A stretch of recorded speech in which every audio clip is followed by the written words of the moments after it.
All right, so I'm back live. I lowered the bit rate significantly at a lower resolution. I just want to make sure this is working. Um, Someone chime in, make sure it's working.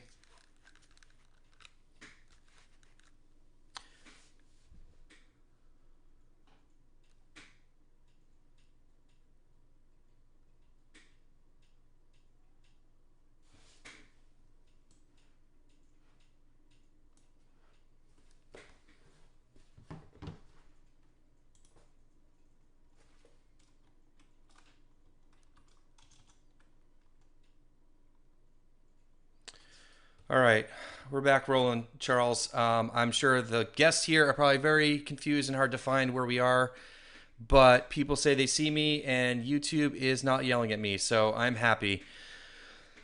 All right, so talking about lettuce here. Um, let's get back to that. Um, or we can go on to the next question too, Charles. Is there anything else you wanted to add about the lettuce stuff?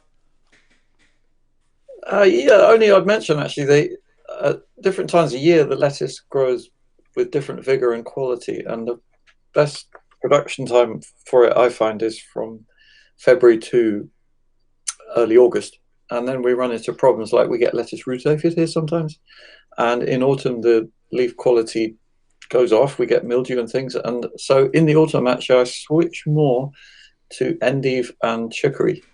And for the endive, I particularly like there's a frizzy endive called Frenzy, which you can cut actually, but normally we pick the outer leaves, but you've got those options.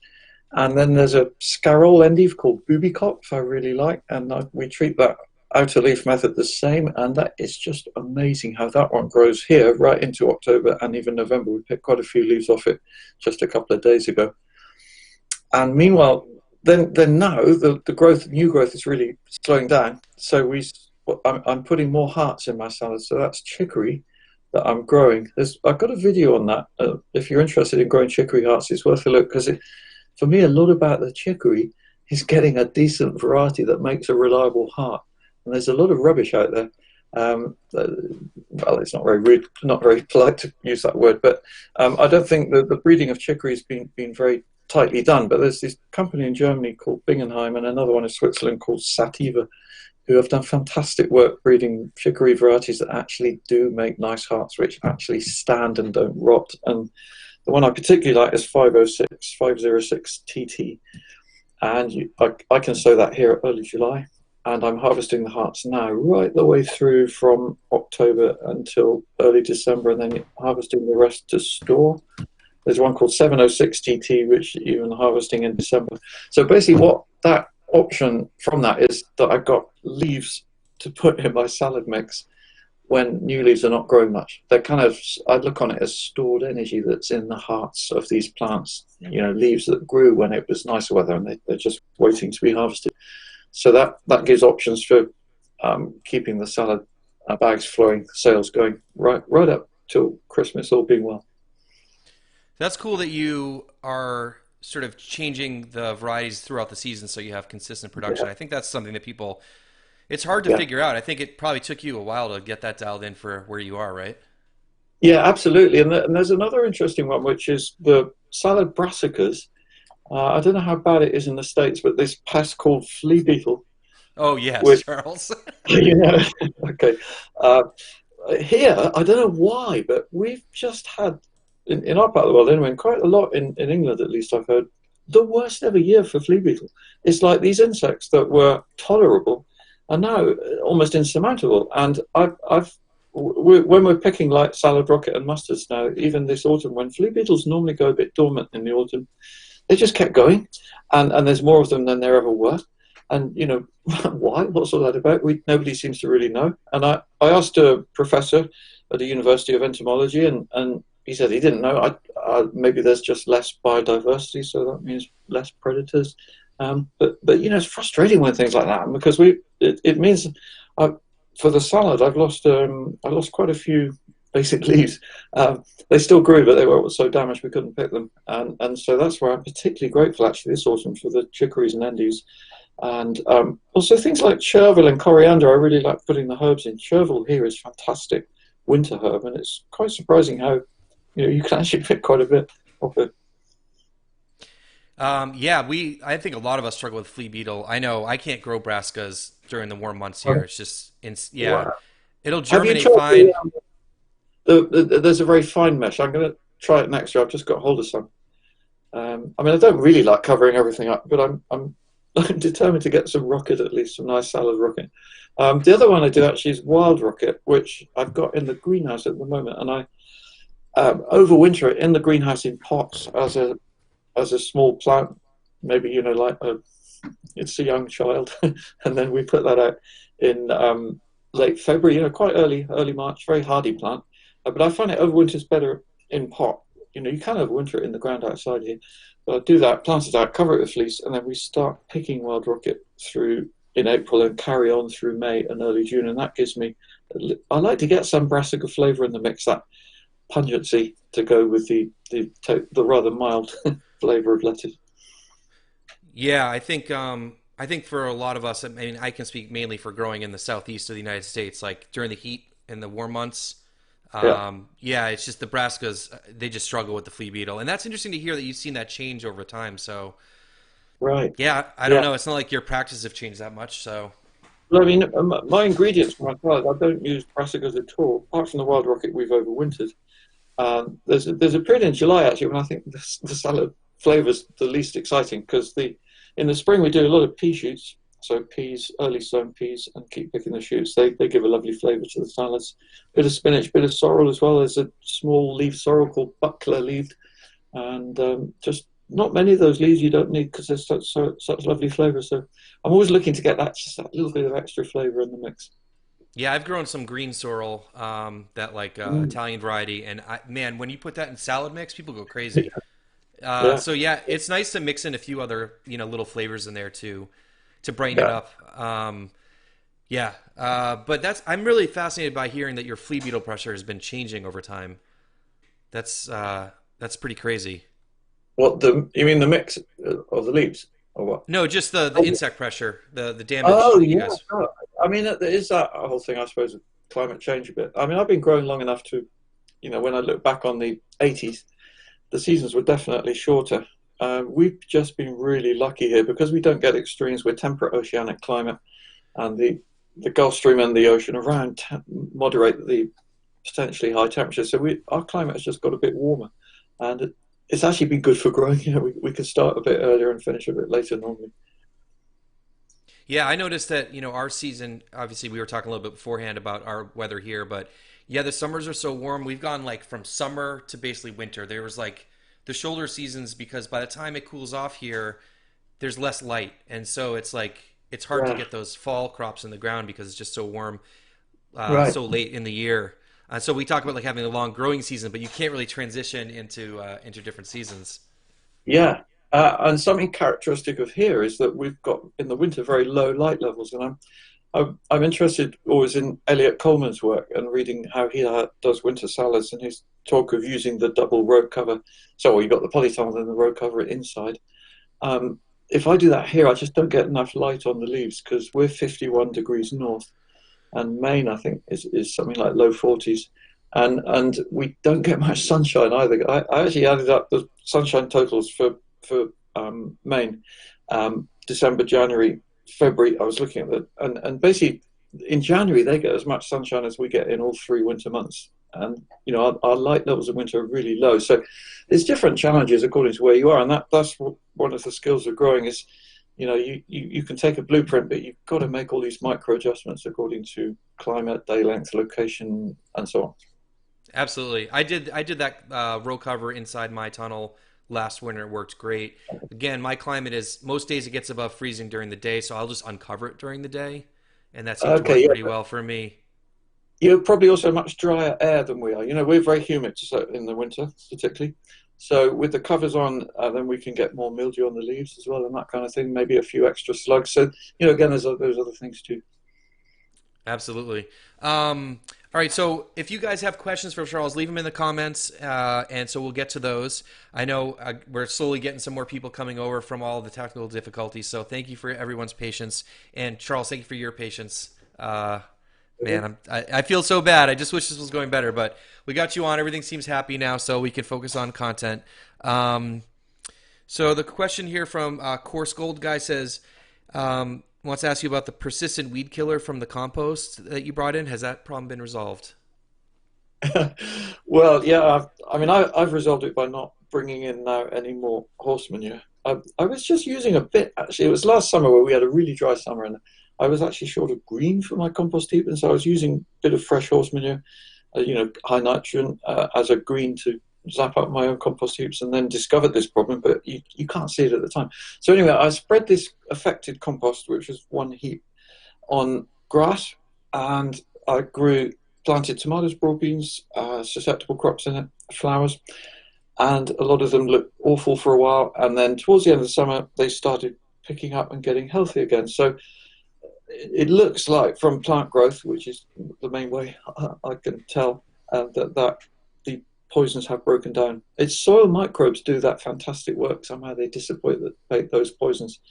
And the whole thing is completely rotten system. We had the guy down from Dow here, and he was pretty unapologetic, really. I felt, and, I just don't think they realise how difficult it makes it for growers. Because now, I've always been keen to advise using horse manure because it's such a great, here particularly, free resource, and now I just don't. Yeah, I think that's the hard part when you're bringing in inputs, especially if Yeah. you're in a even like an urban or sort of municipal area, and you can't control what's on that. And one thing No. in the workshop we just did with Daniel Mays of Frith Farm, he was talking. He uses a lot of leaves as compost or as a mulch, and so Right. he only brings them in at certain times of the year because if he does it like in the spring months, there's a lot of people. It'll mix with the pesticides and stuff that people use on their lawns, and so Oh, he waits till that sort of dies, that doesn't happen as much, and then he gets leaves at different times of the year. So yeah. there's some strategy with that. I thought was really interesting. His It, line was, "People do crazy it, stuff with their lawns." yeah. Yeah, don't they? Why do you need to put a weed killer on a lawn? I don't know. But why I'm interested in wood as well, and I know a lot of people are, and I've been reading up about the Johnson's Two bioreactor way of composting wood chips. I want to make one of them next spring. That's the next project, and that different way of composting, basically getting it more fungal dominated. But just I'm really on the lookout now all the time for wood chips, and I get tree surgeons, I think you call them arborists, to deliver, and they're delighted because it's their waste resource, and so I've got piles of wood chips dotted around the garden, getting old. If there's any that I don't need, like I'm putting it just a very thin layer on my paths mainly at the moment, preferably aged, like up to a year old. I was just doing some this afternoon, and it's black actually. It's really quite dark and looks like compost, except there's quite a lot of bits of wood still in it. And so by the time the rain's washed it through, you're left with just a very thin layer of quite small pieces of wood on the surface, which takes the weight of footfall a bit and breaks down slowly in a fungal ways, feeding soil fungi. I just feel that's really healthy. And because I'm really looking on paths as part of the living mechanism of the garden, if you like. Plants root into paths. It's not dead space just because we walk on it. So I'm always wanting to look after my paths and feed them up a bit and that kind of thing. And wood chips as a source of food coming in, because it is very difficult to run a market garden without importing inputs. I know this is another sort of debate to be had, and some people feel you shouldn't. Personally, I don't see anything wrong with it. I'm exporting a lot of food. Why shouldn't I import a bit of food for my soul?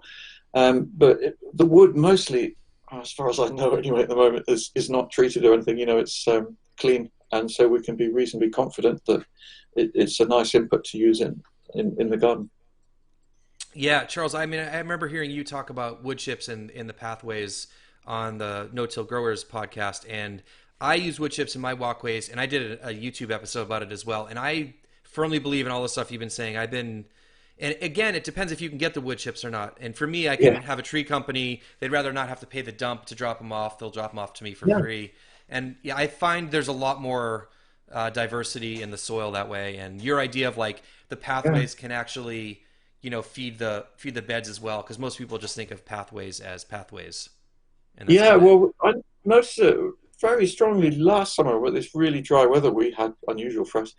And we were watering like new plantings in August, say the chicories, for example, and it was really striking how there were 4 rows going up a 3 foot bed roughly.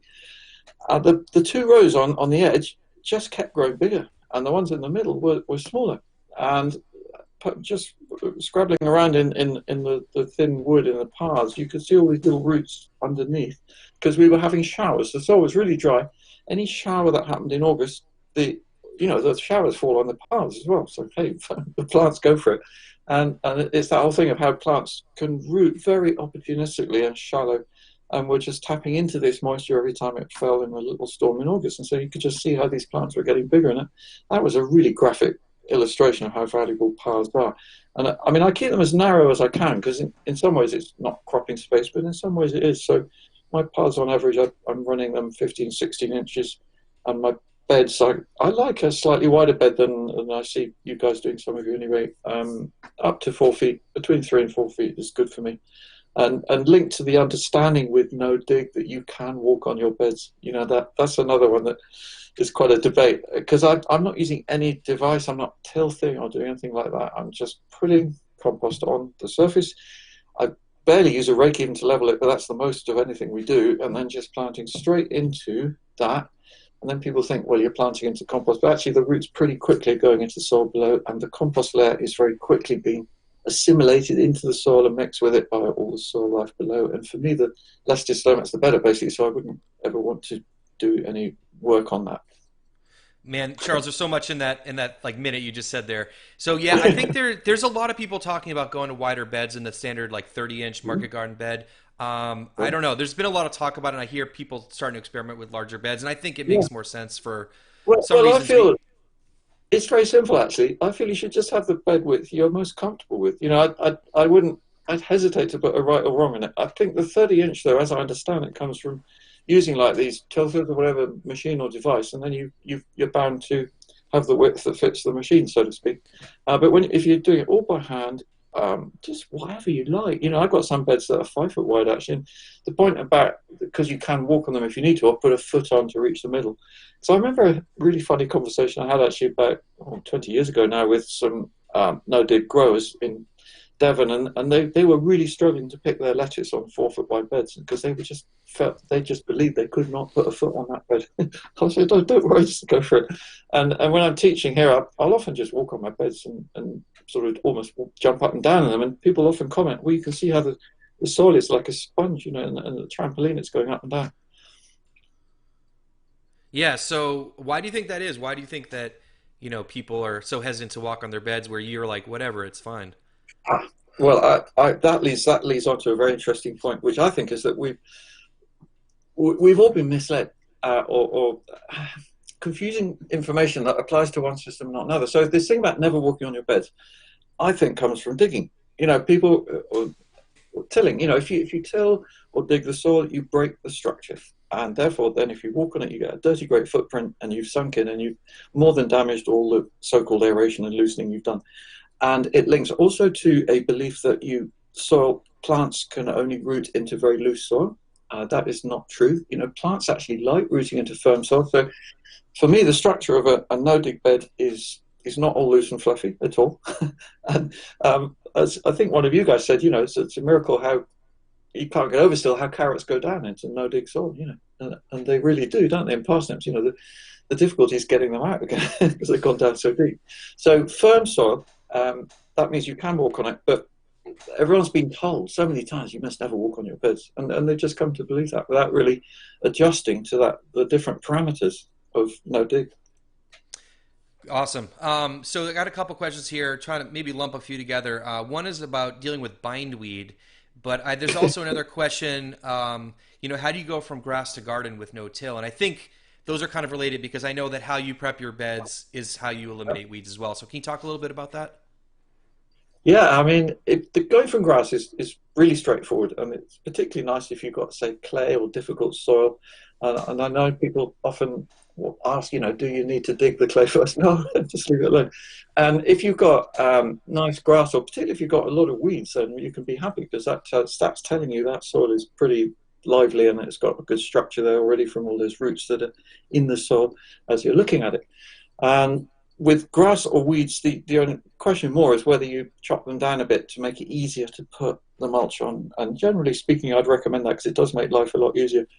You can then lay, say, cardboard flat and level it must overlap at the edges. That's really important. You don't just join it up at the edge, but overlap the edges about 4 to 6 inches. Thick cardboard if possible. But the vigor of the weeds varies. So if it's a mown lawn, if it's a lawn that's been mown regularly, the root system will be weak. So it's easier to mulch. The grass will die more quickly, and the weeds as well as the grass.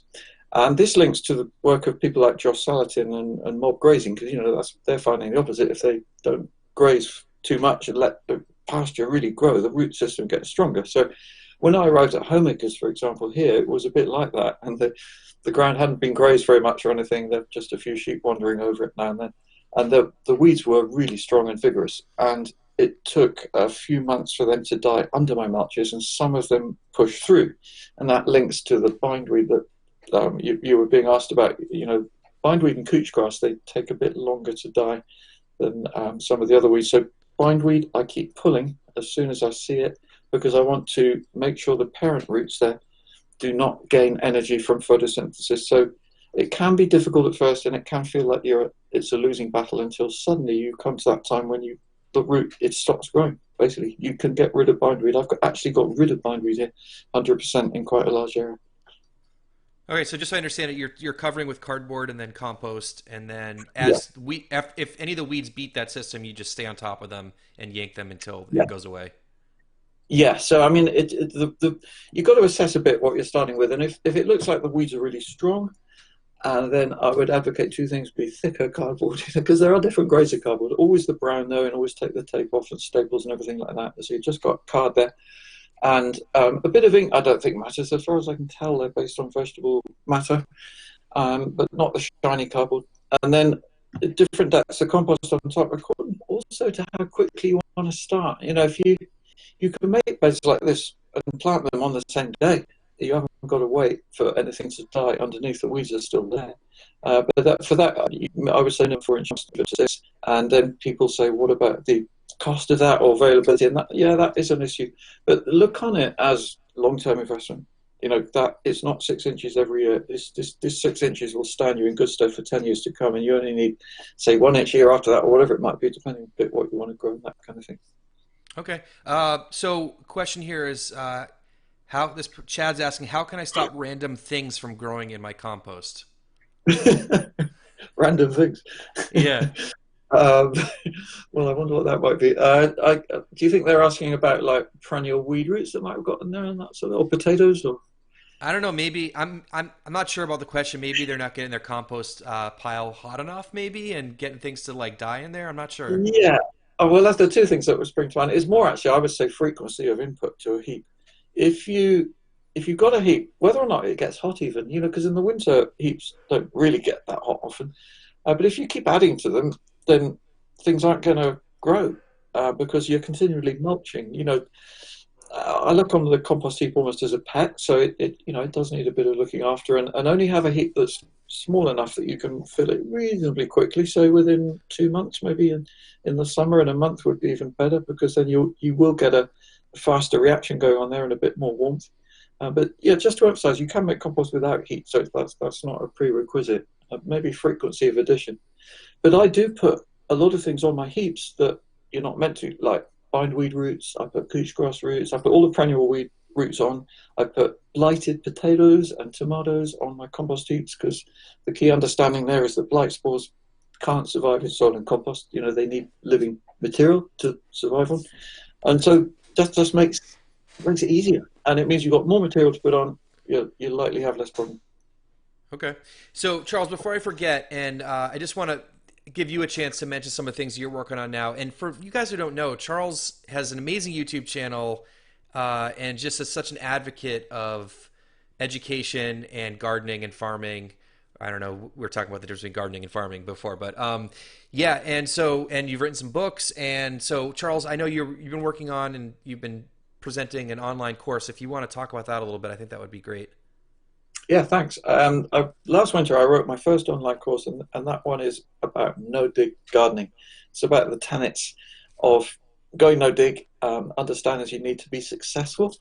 And it has a bit at the end about different soils, different composts, and then examples of cropping plans for 2 spaces in my garden to illustrate how this can work. And a lot about getting rid of all the weeds and being thorough about it. That thing about year one being so key. So that's available from my website. It's £150 or $200, I expect, something like that.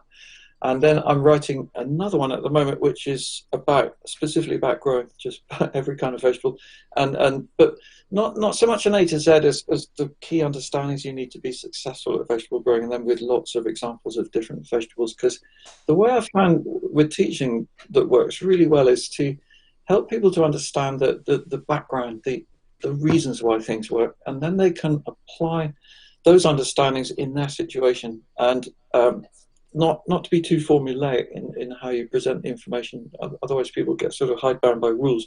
And it's very liberating when you do really get the principles and then go and apply it, and you can have more fun as well.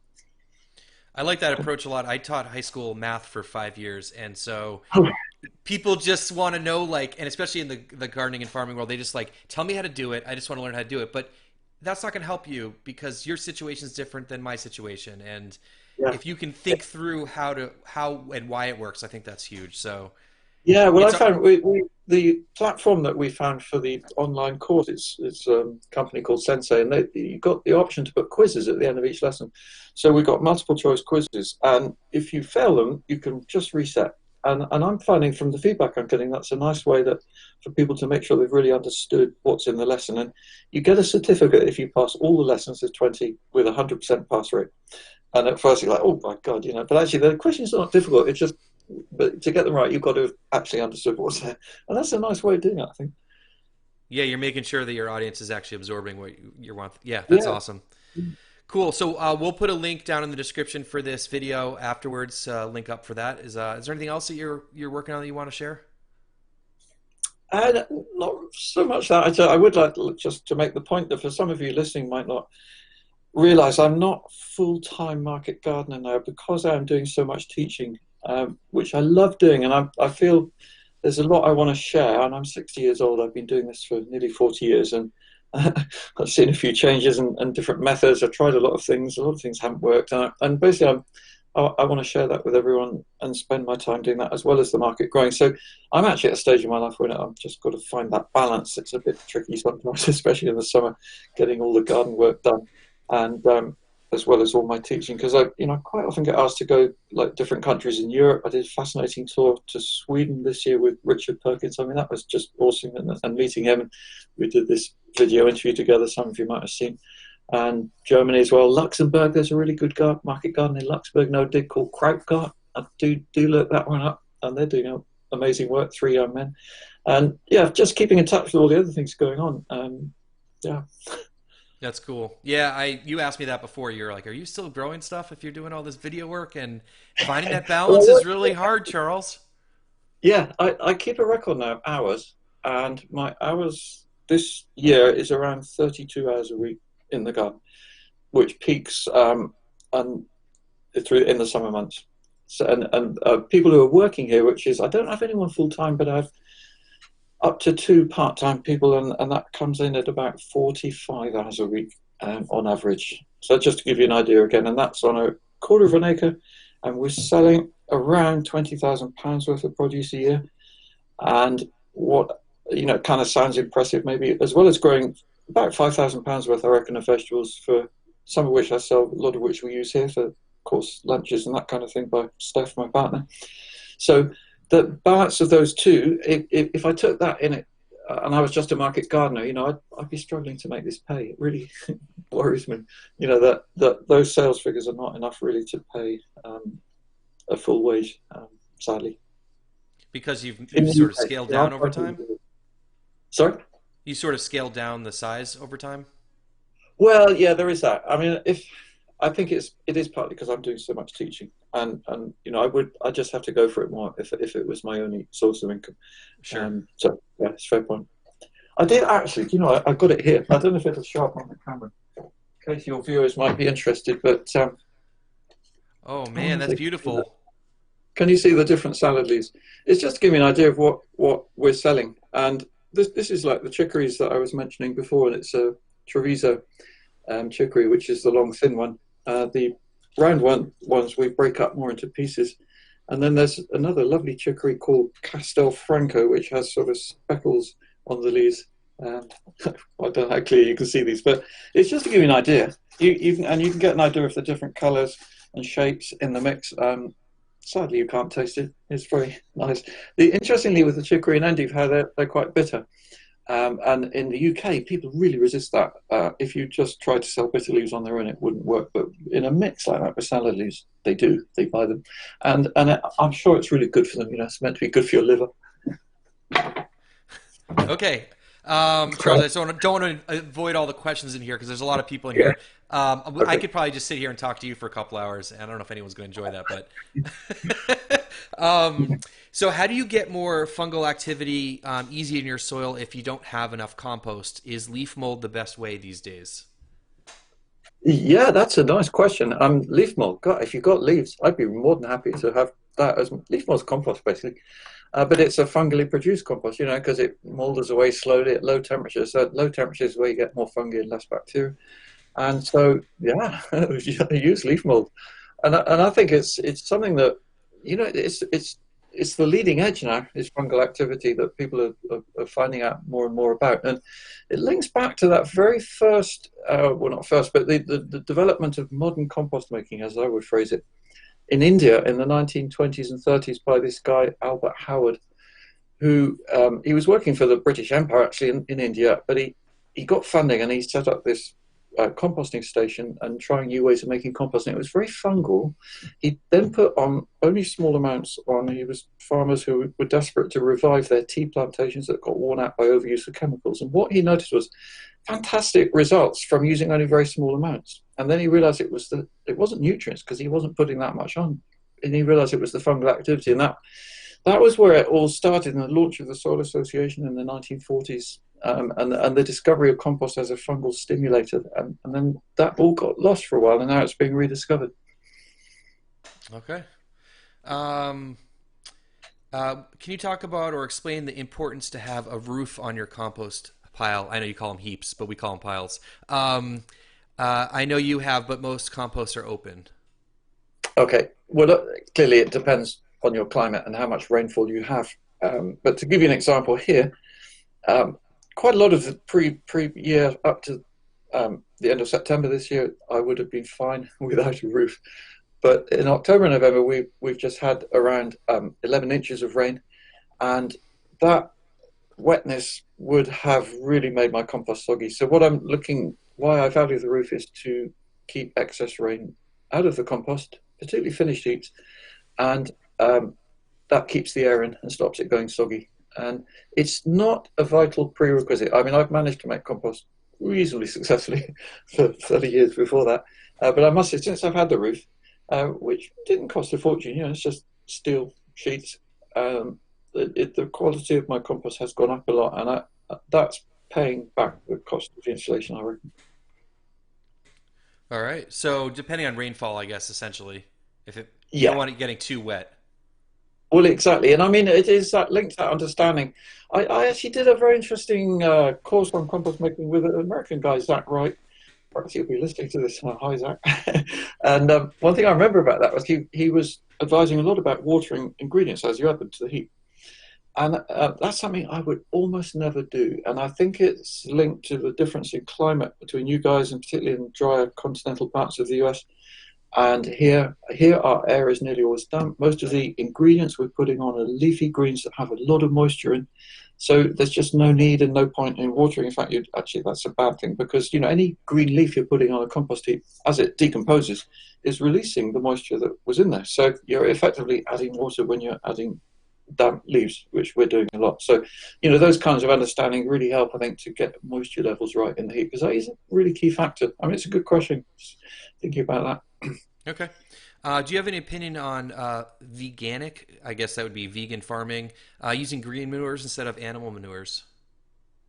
Oh, well, I don't really use green manures, but I get the sense of the question.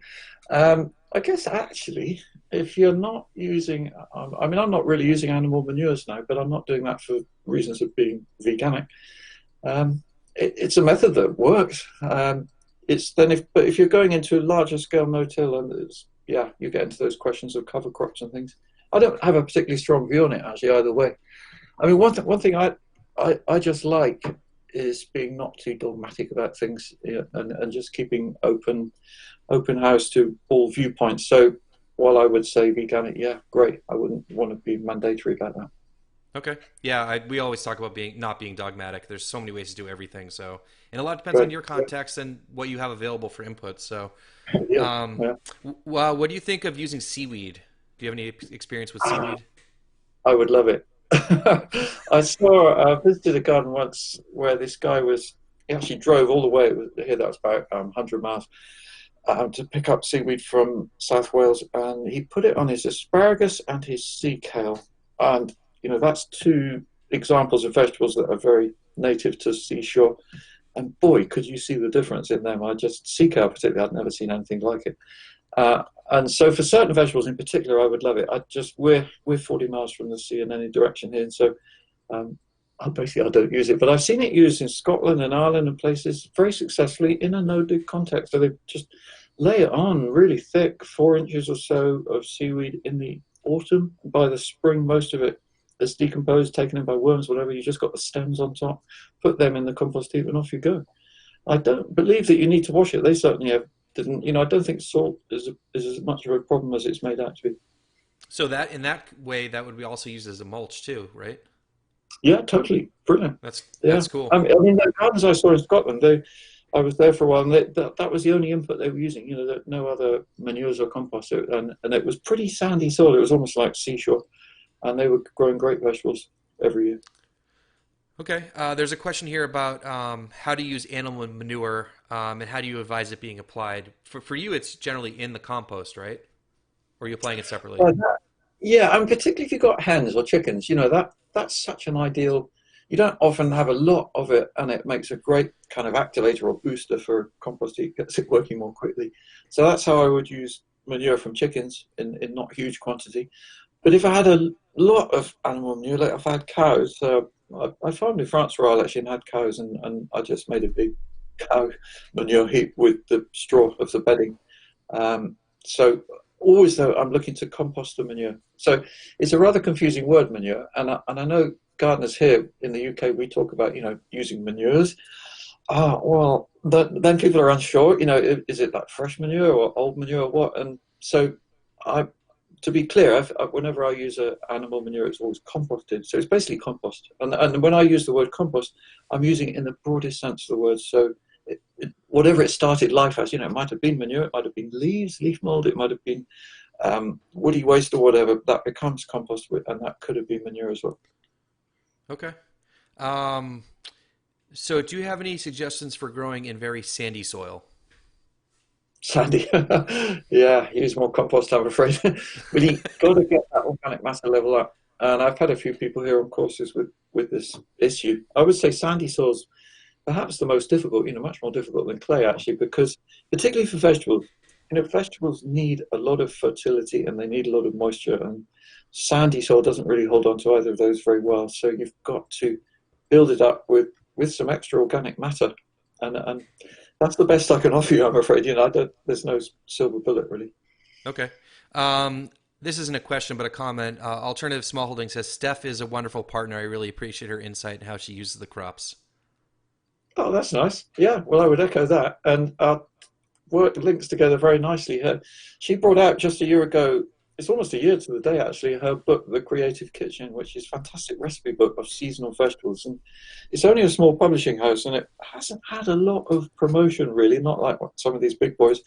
And she has sold, just from her house, she sold over 1,000 copies. She's had 55 five-star reviews, 65 on Amazon. Yeah, the book is going really well, so do check it out. She's got a blog called No Dig Home. Okay, cool. How do you find customers to buy your produce? How do I find customers? Yeah, that's the Am I- question. Is that the question? Yeah, that's the question. How do I? Do you know that's How do you interesting. find 'Cause people to how do you find people to buy the stuff you're growing? Yeah. I mean, we have a lot of different market streams here, so like what's your sales outlet Yeah, essentially? word of mouth. but I guess I'm at a stage now where I'm quite well known, so people tend to come to me, and mostly I haven't got enough produce for them. I've done in my 20s, I was doing like market stalls, and mostly that worked well. But I do find with markets that you can be there for quite a long time, and it's not always that well paid. And then you've got the question of how much stuff you bring back. And at the moment, I'm finding the best method is to have a few customers and supply all their needs and build a relationship so that I'm not taking on new customers much and I'm not losing customers either. And that way everybody knows what's happening. Like this one big restaurant in Britain, and they've taken pretty much the same amount of salad for over 10 years now. And that means I can tailor my growing to the selling. And then the vital part of that is that you've got to make sure you have enough. There's a nice saying that to have enough, you've got to have too much, because in growing, you can never be that precise. So with the salad that I'm selling, I'm always sure to grow a few more plants than I think I'll need, which means then we pick all the plants, because you can't leave them unpicked. The leaves just get too old then for the following week. And every week we're discarding or composting, say 10% of the total pick, it might be. But that's way better than having 5% too little and losing customers. So customers are really precious. I make every effort to hang on to them, but I'm not having to find new ones too often. So are you selling directly, or people coming by your place to pick up stuff, or how does that work? Mostly I'm selling wholesale. So Okay. like wholesale price, well, it's actually £14 a kilo. It's pretty good, but I wouldn't mind if it was a bit more, but it's just about good. And that's to restaurants. And then I'm selling to shops. Like there's just one spa shop, that's SPAR, in our local town, Bruton. It's a bit of a nice high-end spa grocery store. He takes a lot of salad. And so that's my main outlet and a couple of other shops. So that's selling again at wholesale price. Okay. Um, have you ever, wondering if you ever run into issues with burning young roots in deep compost mulch system, and how do you avoid this if you've experienced that? Yeah, only once or twice, and that word burn is an interesting one because I think it can have two meanings. And one, not it's not literally burning with heat, but funnily enough, I've noticed when I've had that problem, or what I call burning, is when I've used compost that's too fresh. And if it's fresh, it'll be warm in the heat that you're taking it out of. But that actual heat, the physical heat, quickly dissipates when it's spread as a thin layer. But there's something about that ongoing breakdown process which can stop roots, stop plants growing. And it's a warning I give actually to people who buy compost, say from compost making companies, and they can deliver it and it looks great. Particularly here we call it green waste compost, and they can tip it off a lorry and it's all steaming, and that's a red light sign for me now. That didn't used to be. Sometimes I'd use that and then I'd find my basil or whatever, it just wasn't growing. And so I'd recommend you always buy it ahead, 3 months maybe ahead of when you actually want to spread it, and then that composting process can finish, and then you won't get that burning in inverted commas off your plant roots. Okay, so the idea is there, just buy it ahead of time if you're buying it, or Yeah, if you're making it yourself, it's just not done yet, I guess. exactly. It's easier to see, and that's where it can be misleading because these composts here, the commercial compost they make, they've got huge shredders. They chop it up really small, so that already looks quite good, and then they get it Right. really hot, and so it goes black very quickly. And in our minds, I think we think black compost. Wow, it just looks marvelous, like peat almost. It's black and fine. What's not to like? But actually, the fact that it's hot, that's what you want to look at. Check the temperature, and so if I'm going to use any of that, I'll buy it in the summer in July, and that works in your favour as well, in the buyer's favour, because it's usually drier then, so you're buying less water. If you buy in the winter, you're getting a lot of extra weight from the water. So yeah, there's all these things to think about. Okay. Think ahead, be plan, and same with wood chips. Really, although you can use even on paths, you can use them fresh. I think you get much more value from using old wood chip, and you've basically short circuited that decomposition process a bit more quickly. Goodness, going into the soil. All right. Question here. Do you recommend mullion compost? I don't know what that is. Have you ever heard of that term? Can you spell that? Mullien. Malin. Malin. I don't know what that is, so. No, we have a flower plant called Great Malin, it grows really tall with a spike.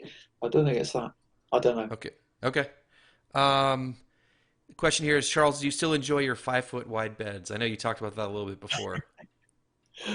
Yeah, I do. I have to say I prefer 4 foot. But Okay. I like my trial beds where I do the dig no dig comparison. They're 5 foot, and I like that because it means like in a short length of bed I can really pack in a lot of growth, and it makes them nice for demonstrating that kind of thing. So, and for certain plants like courgettes, I can get two lines of courgettes on a 5 foot bed, one row one side, one row the other, and then they kind of sprawl out into the path either side, easier for picking. So for certain vegetables, yeah, good. All right. So this is not a question from the chat. This is a question I have, I guess, about related to this. So you have different size beds on different plots, different areas of your property. Yeah. Do you grow like certain vegetables in certain widths? Like if you're growing really big cabbages or, crops that take up a lot more space, do you find that you want to give them a little bit more room? Well, that would be tempting. I do think a bit along those lines, but on the whole, I don't have a specific rotation here, but I do like to move all my crops around the garden a bit. And so, in fact, I'm ending up growing like peas is a nice example. Tall peas, it's a little bit of a waste of space growing them on a 5 foot wide bed because I've just got one row going down the middle, and they're 6 foot high, even more. And it makes most sense to grow them on a maybe 3.5 foot bed. So in some ways, it's not using space the most efficiently. And I think if my garden was all about efficient growing, I would have one width of bed, and it would be just under 4 foot, and that would also make life simpler in terms of just everything would be equal area, length of bed, and so on. I know 48 talks about this a lot, but my garden is also about teaching. So and people coming here and seeing the possibilities. So for me, it's actually very good to have some wide and some narrow as well. Okay. Um, can you talk a little bit about no dig market gardening in South Europe, like France or Italy? Is there a Yeah. crew of people? How's that going over in that area? Someone's wondering. Well, when I started doing it in the early 90s, actually, and went organic in France, 1993, a company called EcoCert, and it was still pretty new, and they call it bio. And I'd take my vegetables to market in a small town in southwest France, and with my sign bio, and the the local peasants, because they call it small farmers in France are called peasants, which to me sounds funny because like in English that's a slightly derogatory word, like peasant, but that's an honorary term in French. It means small farmer. You're earning a living off the land, and you're noble for that. Anyway, they would be laughing at me, bio, God, that's a waste of time, and you need to spray, come on, fertilizer, all that kind of thing. What they noticed, they weren't saying too much, but the sales were good. So organic was slowly taking off in the 90s in France. And I left there in 98, came back to Somerset here, and only visited France again 4 years later. And blow me down, these same guys who'd been pulling my leg for being bio, they were all bio themselves. So that was a nice indication of how organic had developed in that time in Southern Europe. And yeah. Okay. So if you guys haven't already, if you could hit the like button on this video, that'd be greatly appreciated, guys. And if you're not subscribed to the No Till Growers channel, please do that. That would be awesome too. Thank you. So the next question here is any set date for the new online course? You were talking about that before. Is there a new course coming out? Yes, it's a new one, and it's going live around the middle of January, I think. I'm hesitating to put a set date on it because I'm actually struggling at the moment a bit with my inbox. I'm just getting so many emails, which I'm not complaining about at all. It's great to get emails and talk to people a lot that way. But it's reducing the time I've got on my course. But I'm planning very much to. We've got a lot of videos made. They're all in the bank, so to speak, and there's a lot of new information there. And I've just got to write it and get it all together, which I think by about the middle of January. So thanks for asking. Okay. Miss Mary's asking here about keeping your beds straight, and I know that I talk about this a lot in some of my stuff. I like to keep my stuff pretty tidy and straight and organized and clean in terms of like separation between beds and not beds and stuff like that. So, and I know if people haven't seen your Facebook, Instagram, or any photos from your property, I mean, they're just beautiful, Charles. So I understand why people have the questions about this. But the actual question here is, how do you make fine edges straight lined, between the grass and the veggie beds? What's your strategy there, Oh, keeping yeah, that organized? That was actually a video that I put in my previous my current online course, the No Do, and it's about using long handle shears mainly. The two things: one is mowing the grass short, so that reduces the vigor of roots that would otherwise spread in. So we put the lawnmower almost on the lowest setting for going close to the edge, and then about every 3 or 4 weeks in the summer, long handle shears going around the edge, and it does take a bit of time, but I figure it's worth it. And we've got the time to do it partly because we've really got almost no weeding to do here. Like it's like people ask if they can volunteer, and like well, I say well, it's just not much work actually as a volunteer. Most of the work we're doing is highly skilled. Um, you need to know a bit what you're doing, planting, picking, and so those kinds of things. But there's very little of what I'd call the more menial jobs, of weeding. But we are doing a bit of edging, so that's keeping that line nice and clean. Okay. And actually, there's one more I'd add about that, which is keeping the beds nice and straight and the straight lines in the beds. I do value straight lines because just makes it a lot easier to work, and you keep your spacings even. Your path is always the same width, those kinds of things. And I do pretty much the whole thing by eye. You can develop an eye, it's a practice, I reckon. And so I use my long handle dibber, and I'm looking into the distance, holding the dibber sort of firmly by my side, and walk along with the dibber trailing in the compost on the edge of a bed, and that draws a line in the compost, which is my bed edge line, rather than using a string. You could do it with a string, but that would take longer, and you need a string and all that kind of thing. So basically, I do it with a divot, and then I go down the other side, and then I look at them, make sure they're straight, and modify a bit, and then I do a line in the middle, make sure that's equal between the two. That gives me the planting lines, edge, middle, and edge. And then the rest of it is practice doing the equidistant dibbing. So it's all by hand using long handle dibber, which could be that fork that you don't need anymore. Just take the handle and round off the end, and that's your long handle dibber. Long handle dibbers have a lot to say for them, and worth making one because it saves bending over too much. Okay. I know I talk about that personally about having those sort of, straight rows for just, but I think the marketing angle is huge too. I mean, people love the way it looks. I think it makes you feel good when you're working there too. Like when Oh, things are so good. tidy, like you feel good when you're working. I think there's a Yeah. lot there's a lot of value in that for sure. Yeah, and that's where also flowers come into it, because I love growing flowers. I love the look of the flowers. And then quite often people see the flowers and assume that's that companion thing, that such and such flower in a rather precise way deters such and such insect. And that I'm sure that happens, but I don't actually know, like which one repels which. But I'm sure that having flowers has that overall effect. But more than anything, they look good and they make you feel good, and that makes you good. You want to be out there, and you have that saying. In English, we say, "There's no manure like the farmer's foot," and I think is it in American like the gardener's shadow, which means basically being out there. That's you're bringing fertility to your garden and better results just by being there, and that links back to it looking nice, being nice, feeling nice, and wanting to do it. I agree with you 100%, Charles. And yeah, the saying is like, there's no better fertilizer than a farmer's footprint. I think that's the way I've heard it. But yeah, very, Okay, yeah. very similar. Yeah, totally. A question here is how can coffee chaff be used in compost? I've seen studies that show it's high in nitrogen, but it's dry. Do you use coffee at all, like coffee grounds Yeah, in your it compost? is, isn't it? I'm always impressed actually how much moisture these cafes squeeze out of it in like every last bit of coffee. And if I've had an issue with it, it's been dryness. Here that's only in like midsummer when our compost heats don't have quite so much damp green going in. But I do use it in my compost heats, and I do value it because yeah, it is high nitrogen. So although it's brown in color, it's a green ingredient in composting terms. And I've got one cafe in particular. They'll come and drop like 70 kilos here at a time. That's about 170 pounds or something. And I just put that's about enough to do a layer of about an inch or something, maybe a bit more on my 5 foot square compost heap, and I just make sure then we're putting on maybe a bit of soil, a bit of chopped up wood chip to go with it, and then a bit of paper, and then more green.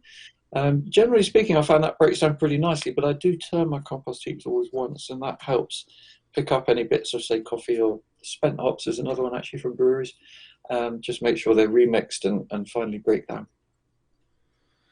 All right, here's a question about human manure. Any opinions about that? Human manure, Oh, like I'd from love to. composting toilets. Do you know anything about that?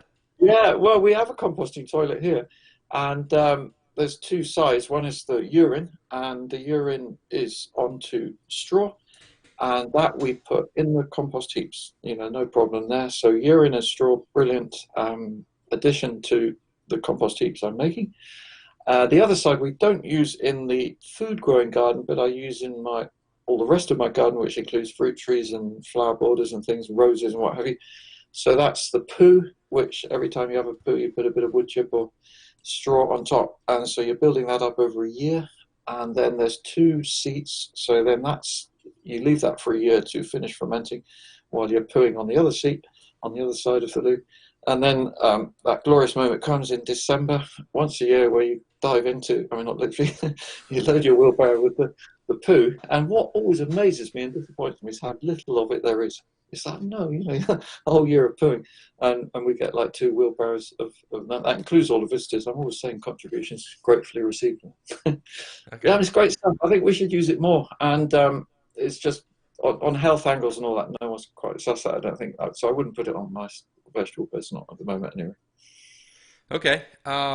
Yeah, I have no experience with that. I can't add much to this conversation, but I'm glad to know that our conversation went to talking about poop. Yeah, And, and- I really like the feeling of closing the loop a bit, and actually, that my poo is not just being flushed down into a sewer. That doesn't feel good. It's good for Absolutely. garden. Okay, so someone's asking here about they have an apple tree with a bunch of apples that fell off and they're rotting below the tree. Is that something that they should leave and let decompose in place, or they should put that in a compost situation? What do you Uh, think?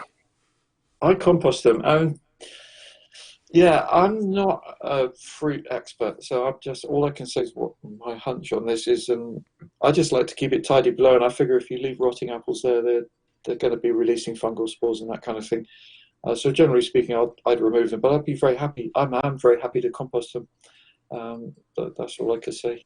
Yeah, I was hesitant to ask that question because I know that's not really your expertise, but figured someone was asking. So, Okay. Yeah. um, what do you think about using broken down mulch or forest humus material instead of composting? Higher fungal levels, great drought resistance, and great dispersion of water. Wow, fantastic. I'm imagining they're going into a forest and scraping off the surface. Is that what we're talking about here? I guess Because so. I've heard of people doing that basically who haven't got, they're surrounded by woodland, they haven't got access to manure or compost heaps of their own yet or whatever. And yeah, I mean, if that was an option, I suppose you could say, no, it's a bit naughty, you're robbing from the forest. But on the other hand, Right. um, if you don't take too much, and I wouldn't, hopefully you wouldn't be doing it every year, maybe to do it as a one-off to get you going. But a raw material like that, well, it's not raw really. It is finished compost. Brilliant. Sure. Do you have any experience with the allium moth? This person's having trouble in Staffordshire. Yeah, leek moth. And I found two things can help. One is covering with insect mesh, um, over, cover over the leeks straight as soon as they're planted in the ground. So that could be any time from late May to mid-July, and then keep that cover on until around the middle of September so that those moths cannot get in. And the other one I'm trialing a bit is spray Bacillus thuringiensis. Do you have that in the States, by the way? Do I'm you know not what I sure what mean? that is. It's a soil bacteria, and someone's worked out how to purify it from the soil into a dry powder that you can buy. It's allowed in organic standards, and basically it makes leaves indigestible to caterpillars, which Okay. includes like leaf moth larvae. So I'll just put a little bit of that little jet into the middle of each leaf. Takes a bit longer to do, but that's another possibility. Okay. And there's a question here about carrot fly. They tried enviromesh netting in the summer, but it creates a lot of heat and the crops suffer. And this is someone who's in Devon. Yeah, that's interesting. I wonder if they're using mesh though, because I find that mesh, as opposed to fleece, does not create extra heat because there's a very good airflow between the mesh, and that's perhaps they're using too fine a grade. I would say you want standard grade. We call it Enviromesh in the UK, and I certainly don't find a heat problem. And actually, in Devon, I wouldn't say you should either. So I wouldn't worry about that. But the main thing is to get it on before about the 10th of August. If from your summer sowings with carrots, I've got it in some of my carrots here now. It's really galling because I didn't get my cover on until like the 20th, and that seems to have been the key time when those flies got in there. And then basically I was covering them up. Okay. So keep them covered. You've got to keep your carrots covered all the time until October. Okay, good to know. And yeah, the thing that you're talking about is BT. That's what it's known as here. That's what I was wondering. I've never used it, so I didn't know the sort of more Okay, scientific term for it, but we call it BT. right. And yeah, it doesn't. I've been to Devon before. My wife's got some family there, and man, that place is beautiful. So yeah, it doesn't get Yeah. that warm there in the summer though, right? It stays pretty cool. Low 70s if you're lucky. Okay, Yeah. yeah, I got a couple of beautiful days when I was there, so maybe I got a different Okay. experience. I'm not sure. Um, any tips on lettuce root aphid? Oh yeah, that's a horrible pest.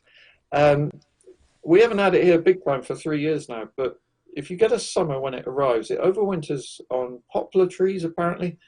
If you've got a poplar tree near your garden, look out. And I'm not too sure beyond that where it overwinters, but I don't think it overwinters in the soil because I we had it one year, it came out the blue, and yeah, then all the lettuce just start dying in August. And I don't have a way of preventing it. If you get a bad issue like that, that's where I value having endives and chicories going into the autumn. So think in terms of growing lettuce substitutes, I'm afraid is my main advice. But watering plants thoroughly definitely really helps. So if you've got a dry August, and that's when you would notice most damage, give your plants some water, keep them watered. Okay, the question earlier about the coffee was that the chaff is in the husks, not the grounds. So I apologize for that. Have you ever used that? Ah, husks. I'd like to know more about husks. I've never Okay. used them. It's not something that is commonly available here. In fact, I've been meaning to ask the cafe guy about it. So thanks for reminding me. I'm afraid I can't tell you any more than that. Yeah, there's probably more available where coffee's grown. I mean, we just get the beans imported, so Well, yeah, or at the roaster. Actually, that's what it is. I don't think the cafes would have it. You'd need to know someone who okay. roasts the coffee, maybe. Yeah. Okay.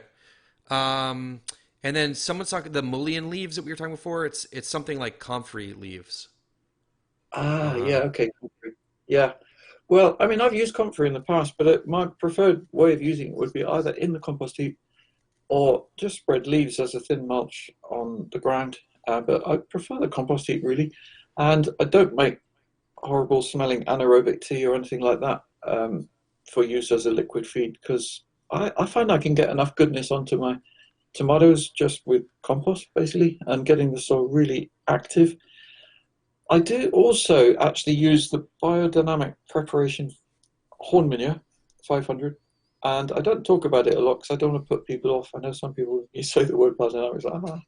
But the just I'm not a whole biodynamic practitioner. I don't follow the whole recipe, but they one horn manure one that I just put on twice a year, and I reckon couldn't prove it, but I'm sure that helps stimulate life in the soil, and I think that helps make nutrients more available. So I'm always looking at all angles like that, and uh, that for me makes life more simpler because I'm not using any feeds or fertilizers. I'm using only compost. I do use a bit of rock dust actually, just more in an experimental way than anything. But main source fertility is very much compost, and that's about simplicity and speed. You just got to put it on once a year, job done. And your plants have fed them throughout the year, so that's why I'm not doing any of this liquid feeding. It's a whole other job in the summer. I don't want to go there. yeah. So actually, Jesse and I did a lot of talking about because we are a big fan of the deep compost mulch systems, but what we struggle with in our climate here is it just breaks down so fast. Ah, And it's a mixture of erosion, and we've just basically okay. thinking it's biology. I mean, we'll put down just a whole bunch, and just like throughout the summer, it just goes away. It just disappears. Wow, Um, really? yeah, Okay, well, so that's we've another example of different climate and conditions, isn't it? And finding so you've got yeah to find something that is better yeah adapted. absolutely yeah we did a video about it together. It was just kind of a fun video for us, but it was something that we had sort of talked about. And sort of you Right, can understand now when you're talking about I was talking about the temperature like where we're growing. So, right. things are a lot more active. Things break down a lot quicker in terms of soil biology, just Yeah. with heat and humidity. But yeah, I think there's a lot of value in just using a lot of compost for sure. I've seen some really awesome growth with just heavy compost additions.